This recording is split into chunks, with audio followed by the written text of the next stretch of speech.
আপনাদের সবাইকে স্বাগত জানাচ্ছি আমাদের কথা অনুষ্ঠানের ২১তম পর্বে। গত পর্বে আমাদের সাথে ছিলেন মাননীয় অর্থমন্ত্রী। ২১তম পর্বে আমাদের আমন্ত্রিত অতিথি হচ্ছেন নৌ পরিবহন মন্ত্রী শাহজাহান খান। নৌ পরিবহন বিষয়টি আমাদের শিশুদের জন্য খুবই জটিল, তাই আমরা আমাদের আশেপাশের সমস্যাগুলো এবং পত্রপত্রিকায় দেখে থাকা সমস্যাগুলো নিয়ে মাননীয় মন্ত্রীর সাথে কথা বলবো। প্রতিবারের মতো এবারও আমাদের সাথে থাকছে দেশের বিভিন্ন অঞ্চল থেকে আসা শিশু সাংবাদিক এবং সুবিধাবঞ্চিত শিশুরা। আমি বাঁধন। আমি চাঁদনি। শুরু করতে যাচ্ছি শিশুদের মুখোমুখি জবাবদিহিতামূলক ধারাবাহিক অনুষ্ঠান আমাদের কথা। মাননীয় মন্ত্রী, আমার নাম মোহাম্মদ রাজীব হোসেন। আমি এসেছি পুরান ঢাকা লালবাগ থেকে। আমি পড়াশোনা করি, পাশাপাশি শিশু প্রতিনিধিতে কাজ করি। মাননীয় মন্ত্রী, নৌ পরিবহন মন্ত্রী হিসেবে আপনার কাজ কি? আমি প্রথমেই তোমাদের কাছে খুব আনন্দের সাথে বলতে চাই যে তোমাদের মতো একসময় আমি শিশু ছিলাম এবং তখন তোমাদের মতো এই ধরনের হাসি আনন্দর মধ্যে আমরা কাটিয়েছি। এবং আজকে যে কথাটি তুমি বলেছ যে নৌ মন্ত্রী হিসাবে আমার কাজটা কি, তুমি জানো যে নদী মাতৃক বাংলাদেশ, তার অর্থ হলো নদী মায়ের সঙ্গে আমরা তুলনা করেছি। মা যেমন আমাদের ভালোবাসেন, স্নেহ করেন, আমরা মাকে ভালোবাসি, তেমনি করে নদীর প্রতি আমাদের ভালোবাসা তেমন। আর নদী সারা দুনিয়াতে সাগর নদীর পাড়েই কিন্তু গড়ে উঠেছে শহর, নগর, বন্দর। এই নদীর নাব্যতা রক্ষা, নদী পাড়ে যাতে কোনো দখল না হয়, নদীর পানি যাতে দূষণ না হয়, এগুলোই কিন্তু এই নৌ মন্ত্রণালয়ের কাজ। বিশেষ করে নৌ মন্ত্রণালয়ের কাজের মধ্যে তোমার পরে আজকে দেখো আমাদের যে নদী খননের জন্য ড্রেজার যেটা মাটি কাটার জাহাজ বলি আমরা সহজ বাংলায়, সেই ড্রেজার আমার এই নৌ মন্ত্রণালয়ের মাধ্যমে ড্রেজার দ্বারা নদী কাটা হয়। সেই নদীতে পারাপারের জন্য যে ফেরি, সেই ফেরি এই মন্ত্রণালয়ের অধীন। ফেরি চলাচলের সুষ্ঠু রাখা আমার দায়িত্ব। তোমরা স্টিমার, তুমি তো লালবাগের, তুমি তো জানো যে স্টিমার আছে আমাদের, বড় স্টিমার যেটা বরিশালে যাতায়াত করে, খুলনায় যাতায়াত করে, সেই জাহাজও এই আমার মন্ত্রণালয়ের অধীন। আমাদের এই মন্ত্রণালয়ের অধীনে আছে তোমার মেরিন একাডেমি, যেটাকে আমরা কিছুদিন আগে, তোমরা শুনে খুশি হবা, তোমরা হয়তো অনেক এর মধ্যেও বা ভবিষ্যতে অন্য কোনো ছেলে মেয়েরা, এই মেরিন একাডেমি একসময় নাবিকদের জন্য শুধু একাডেমি ছিল, আমরা এখন বিশ্ববিদ্যালয় উন্নীত করেছি আমাদের এই সরকারের সময়। এবং এশিয়া, এই দক্ষিণ এশিয়ায় এটা দ্বিতীয় বিশ্ববিদ্যালয় মেরিন সেক্টরে। মেরিনটা হলো নদী কেন্দ্রিক, সাগর কেন্দ্রিক যে সংগঠন, সেটাকে বলে মেরিন অর্গানাইজেশন। আমরা সেই মেরিন অর্গানাইজেশনের একটি পার্ট। আমাদের এখানে চট্টগ্রাম বন্দর, মংলা বন্দর এই মন্ত্রণালয়ের অধীন। তোমরা জানো দেশ বিদেশে যে আমাদের এই যে বড় বড় জাহাজে করে সাগরের মধ্য দিয়ে যে সকল মালামাল নিয়ে যাতায়াত করে, সেই সকল জাহাজগুলো এসে ভিড়ে তোমার মংলা বন্দরে এবং চট্টগ্রাম বন্দরে। এই দুটি বন্দরও কিন্তু এই মন্ত্রণালয়ের অধীন। আমার দায়িত্ব হলো এই মন্ত্রণালয়ের অধীনে যে সকল সংস্থাগুলো আছে সেগুলোকে সুষ্ঠুভাবে পরিচালনা করা, জনস্বার্থে সেগুলোকে পরিচালনা করা। মাননীয় মন্ত্রী, আমার নাম শিমু খাতুন। আমি মিরপুর দুয়ারিপাড়া থেকে এসেছি। আমি ক্লাস 5-এ পড়ি। আমি লেখাপড়ার পাশাপাশি শাড়ির চমকি কাজ করি। মাননীয় মন্ত্রী, আপনি কোনো ইলেকশনে হারেন নেই, আপনাকে সবাই এত ভালোবাসে কেন? এর রহস্য কি? আমি আমার ছাত্র জীবন থেকে রাজনীতি শুরু করেছিলাম।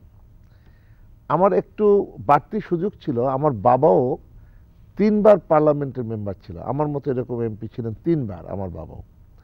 তো আমি বাল্যকালে দেখেছি আমাদের বাসায় আমার বাবা যখন পার্লামেন্টের মেম্বার ছিলেন, আওয়ামী লীগের সভাপতি ছিলেন, তখন আমার বাসায় আমি দেখেছি শহীদ সরোয়ার্দী। তোমার নাম শুনেছ শহীদ সরোয়ার্দীর? আচ্ছা, তিনি কিন্তু বঙ্গবন্ধু নেতা ছিলেন। আমি দেখেছি আমার বাসায় মৌলানা ভাসানী সাহেবকে, তারপরে বঙ্গবন্ধু শেখ মুজিবুর রহমান, যিনি জাতির পিতা আমাদের, তিনিও একসময় আমাদের বাসায় খাওয়া দাওয়া, আমি তখন ছোট, তোমাদের চাইতে আরও ছোট, তখন হাফ প্যান্ট পরতাম। আমার এখনও মনে আছে যে সরোয়ার্দী সাহেবের কোলে বসেছি, আদর করেছেন, ভাঙা ভাঙা বাংলায় কথা বলতেন, জাতির জনক বঙ্গবন্ধু অনেক আদর করতেন। তখন আমি শিশু ছিলাম তোমাদের মতোই। তো সেগুলো আমি আমার চোখে দেখেছি, এবং এগুলো দেখে দেখে আমার মধ্যে, আমার বাবাও পার্লামেন্টের মেম্বার ছিল, আমার মধ্যেও একটা তীব্র আকাঙ্ক্ষা তখন সৃষ্টি হয়েছিল কিভাবে জনগণের সেবা করা যাবে, দেশের সেবা করা যাবে। তারপরে ছাত্র সংগঠন যখন করি, ছাত্রলীগ করতাম, ছাত্রলীগ করে ছাত্র আন্দোলন সংগ্রামের মধ্য দিয়ে মহান মুক্তিযুদ্ধ করলাম, আমি একজন মুক্তিযোদ্ধা। তখন আমার একটা ইচ্ছা হলো যে এই দেশের মানুষের সেবা করার একটা তীব্র আকাঙ্ক্ষা আমার মধ্যে উদ্রেক হলো। সেই মানসিকতার সৃষ্টি হওয়ার কারণে আমি আমার এই রাজনীতির অঙ্গনে আমার এই পদচারণা, এবং এই রাজনীতিতে আমি আজকে জাতির জনক বঙ্গবন্ধুর সোনার বাংলা প্রতিষ্ঠার প্রত্যয় নিয়ে জননেত্রী শেখ হাসিনার নেতৃত্বে কাজ করে চলেছি। মাননীয় মন্ত্রী, আমি ইসমাইল, আমি আসছি যাত্রাবাড়ি থেকে। আমি পড়াশোনা করি, পাশাপাশি লেখবিজয়ে কাজ শিখি। আপনি শুধু মুক্তিযোদ্ধাই নন, একজন কমান্ডারও ছিলেন, যে উদ্দেশ্য নিয়ে যুদ্ধ করেছেন। স্বাধীনতার 40 বছর পরে আমরা কি সফলতা অর্জন করেছি? আমাদের উদ্দেশ্য ছিল এদেশের মানুষ তার মৌলিক চাহিদা, সেই চাহিদাগুলো কি? সেগুলো শিক্ষা, চিকিৎসা, অন্ন, বস্ত্র এবং বাসস্থান। এই মুক্তিযুদ্ধে আমাদের একটি অঙ্গীকার ছিল যে আমাদের মৌলিক চাহিদা আমরা পূরণ করব। বঙ্গবন্ধু যে কারণে ঐতিহাসিক 7ই মার্চে একটি ভাষণে বলেছেন, যে ভাষণটি এখনো তোমরা শোনো, কি বলেছিলেন? বলেছেন, এবারের সংগ্রাম আমাদের মুক্তির সংগ্রাম, এবারের সংগ্রাম আমাদের স্বাধীনতার সংগ্রাম। দুটি কথা তিনি বলেছেন, একটি হলো মুক্তি, একটি হলো স্বাধীনতা।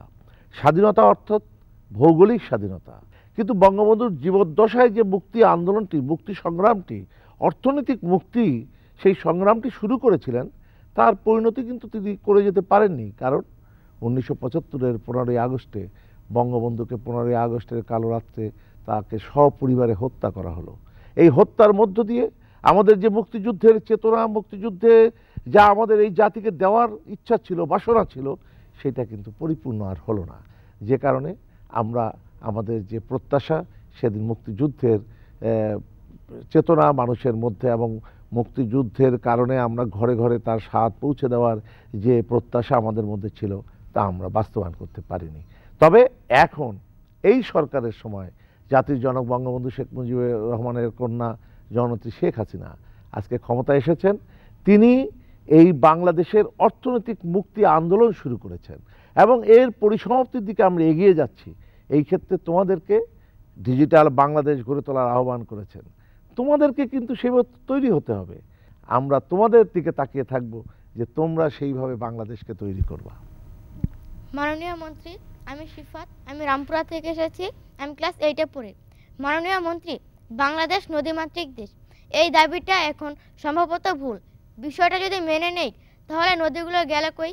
তুমি যথার্থই বলেছো। আসলে আমি খুব খুশি হয়েছি তোমার বক্তব্যে, যে নদীমাতৃক বাংলাদেশ। আমি আগেই বলেছি, নদীকে মায়ের সঙ্গে তুলনা করেছি বলেই কিন্তু নদীমাতৃক বাংলাদেশ। সত্যি নদীমাতৃক বাংলাদেশের সেই ঐতিহ্য হারিয়ে গেছে। একসময় এই বাংলাদেশের 53টি নৌরুট ছিল। এই বাংলাদেশের 24,000 কিলোমিটার নৌপথ ছিল। সেই নৌপথ এখন এসে দাঁড়িয়েছে 24,000-এর স্থলে 3,600 কিলোমিটারে। তাহলে এই যে 20,400 কিলোমিটার নৌপথ কিন্তু হারিয়ে গেছে, অর্থাৎ ভরাট হয়ে গেছে। আমরা বলি নদী মরে গেছে। মরে যাওয়া কি? মরে যাওয়া হলো যার প্রাণ আছে সে মরে যায়। নদীর প্রাণ আছে বলেই তো নদী মরে গেছে।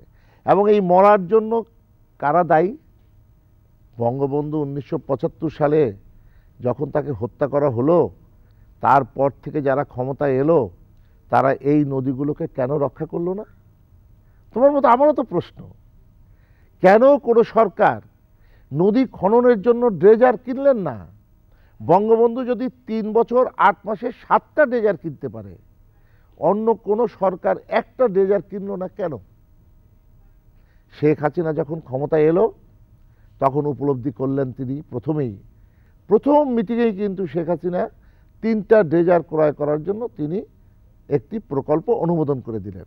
আমাদের এই নৌপথ যদি ফিরিয়ে আনতে হয়, তাহলে ন্যূনতম 50টি ড্রেজার দরকার।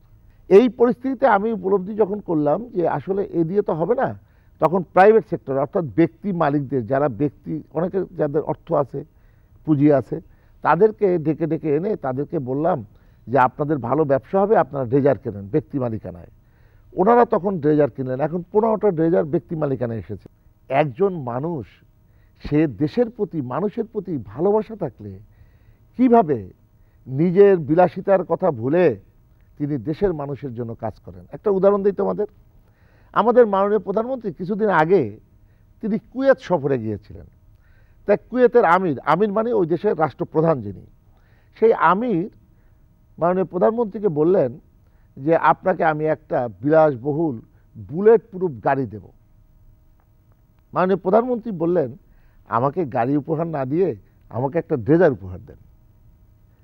আমির বললেন যে ঠিক আছে, আপনাকে একটা ড্রেজারও দেবো, একটা গাড়িও উপহার দেব। তারপরে মাননীয় প্রধানমন্ত্রী শেখ হাসিনা বললেন দুটি যখন দেবেন তাহলে আমাকে দুটি ড্রেজার উপহার দেন। একজন মানুষ, সে তো বিলাসবহুল গাড়ি যদি থাকতো আরামে আয়েসে চলতে পারতেন। শেখ হাসিনা কিন্তু সেই কথা ভাবেননি। তিনি ভেবেছেন দেশের কথা, তিনি ভেবেছেন মানুষের কথা, যে কারণে তিনি সেখান থেকে আরও 3টি ড্রেজার পাবেন। আমরা আমাদের সময়কালের মধ্যে এই এতগুলো ড্রেজার আমাদের হাতে ইনশাল্লাহ আমরা নিয়ে আসতে পারবো। মাননীয় মন্ত্রী, আমি রাসেল, আমি এসেছি মিরপুর দড়িপাড়া থেকে। আমি ক্লাস 5-এ পড়ি, পড়াশোনার পাশাপাশি দোকানদারি করি। আমার মাস বেতন 900 টাকা। আপনার কয়জন ছেলে মেয়ে আছে আর তারা কি আমার মতো কাজ করে? আমি তোমার কথায় সত্যি আমি খুব আবেগ আপ্লুত হয়ে পড়েছি। তুমি একজন শিশু, আজকে তোমাকে লেখাপড়ার পাশাপাশি তোমাকে আজকে কাজ করতে হচ্ছে। বাংলাদেশের বহু পরিবার আছে যারা তোমার মতো আজকে যথেষ্ট অসহায় দুস্থ পরিবার, যাদের সন্তানদের লেখাপড়া, তাদের দুবেলা দুমুঠো ডাল ভাত খাওয়ার সুযোগ অনেকের নেই।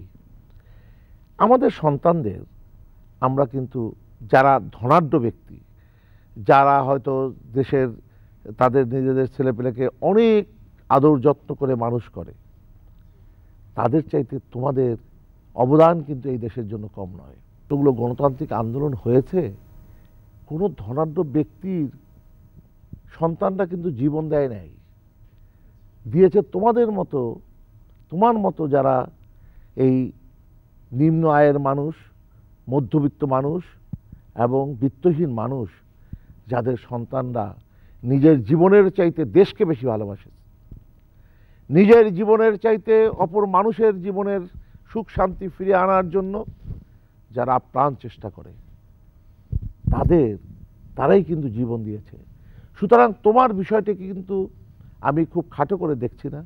আমার 3 সন্তান, আমার 2টি ছেলে 1টি মেয়ে, তারাও লেখাপড়া করে, তারা এখনও ছাত্র, কিন্তু তোমার মতো এত কষ্ট করে না, তোমার মতো এই ধরনের কাজ করে না। তবে বাসার কাজ যেটুকু নিজের কাজ সেইটুকু করে, কিন্তু আমি তোমার প্রতি আমার সন্তানের চাইতেও কম ভালোবাসা, স্নেহ এবং তোমার যে কথাটা আজকে বললে, আমি সত্যি এই জন্য তোমার প্রতি আমার আন্তরিক ভালোবাসা এবং আমি স্নেহ আমি জানাই।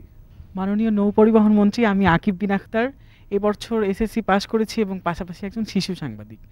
মাননীয় মন্ত্রী, আমাদের দেশের লঞ্চ টার্মিনালে দেখা যায় বহু সুবিধা বঞ্চিত শিশুরা ভারী ভারী মালামাল নিয়ে, জীবনের ঝুঁকি নিয়ে কুলি মজুরের কাজ করে থাকে, যা শিশুদের জন্য বেশ ঝুঁকিপূর্ণ, যা প্রাণহানির মতো মারাত্মক দুর্ঘটনা ঘটতে পারে। তো এটা কি বন্ধ করা উচিত নয়? আপনি কি মনে করেন? তুমি যথার্থই বলেছ। আজকে শিশুদের ঝুঁকিপূর্ণ কাজে বা শিশুদের কাজের ক্ষেত্রে আইন করা হয়েছে যে 18 বছরের নিচে কোনো শিশুকে কোনো কাজ করতে দেওয়া যাবে না। কিন্তু তাই বলে কি আমরা বন্ধ করতে পারছি? এই জন্য পারছি না যে এই শিশুদের যে পরিবার, সেই পরিবারের নিত্যদিনের যে প্রয়োজন তা মেটাবার জন্য হয়তো তার বাবা মা যে কাজ করেন তা দিয়ে যথেষ্ট নয়, সেই শিশুকে কাজ করতে হচ্ছে।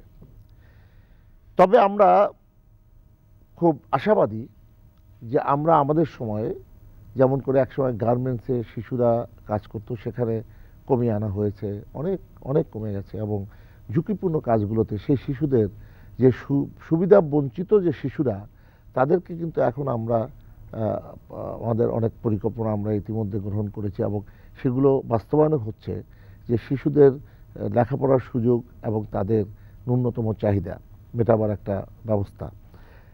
এই কথা শুনে তুমি খুশি হবা যে আমাদের এই যে দারিদ্র্যপীড়িত মানুষ, তাদের জন্য কর্মসংস্থান সৃষ্টির লক্ষ্যে ইতিমধ্যে বিগত সরকার যে বীর কলকারখানাগুলো বন্ধ করে দিয়েছিল এবং তোমাদের মতো কত শিশুরা লেখাপড়া বঞ্চিত হয়েছে, তাদের বাবা মা তাদের মুখে এক ফোঁটা ডাল ভাত তুলে দিতে পারে নাই, তাদের ভিক্ষার ঝুলি কাঁধে তুলে দিয়ে বিগত 4 জন সরকারের সময় এশিয়ার সবচাইতে বৃহৎ পাটকল আদমজি সহ 5000 মিল কলকারখানা বন্ধ করে দিয়েছিল। আমরা সেই মিল কলকারখানা চালু করার চেষ্টা করেছি এবং ওইখানে যে শিশুরা, শ্রমিক কর্মচারীদের শিশুরা যারা লেখাপড়া থেকে বঞ্চিত হয়েছিল, তারা কিন্তু এখন লেখাপড়ার সুযোগটা অন্তত পেল, তার বাবা কিছু আয় উপার্জনের সুযোগ পেয়েছে। সুতরাং সেইভাবে আমরা আরও কর্মসংস্থানের ব্যবস্থা করে তোমাদের মতো শিশু যারা হয়তো দারিদ্র্যপীড়িত শিশু, যাদের বাবা মা লেখাপড়ার সুযোগ করে দিতে পারেনি, যাদের কোনো কর্মসংস্থানের ব্যবস্থা নেই, তাদেরকে আমরা কর্মসংস্থান ব্যবস্থা করে দেওয়ার পরিকল্পনাই শুধু নেইনি, কার্যক্রম শুরু হয়েছে। আমাদের মাননীয় প্রধানমন্ত্রী কথাও বলেছেন, প্রত্যেক ঘরে ঘরে কর্মসংস্থানের আমরা ব্যবস্থা করে দেব, যাতে আমাদের দেশের সাধারণ মানুষ তাদের ছেলে সন্তানদের যে মৌলিক চাহিদা তা পূরণ করতে পারে। মাননীয় মন্ত্রী, আমি প্রিয়া, এবার এসএসসি পাশ করেছি এবং খুলনার একজন শিশু সাংবাদিক। বিআইডব্লিউটি এর একটি সূত্রে আমরা জানতে পারি 4-5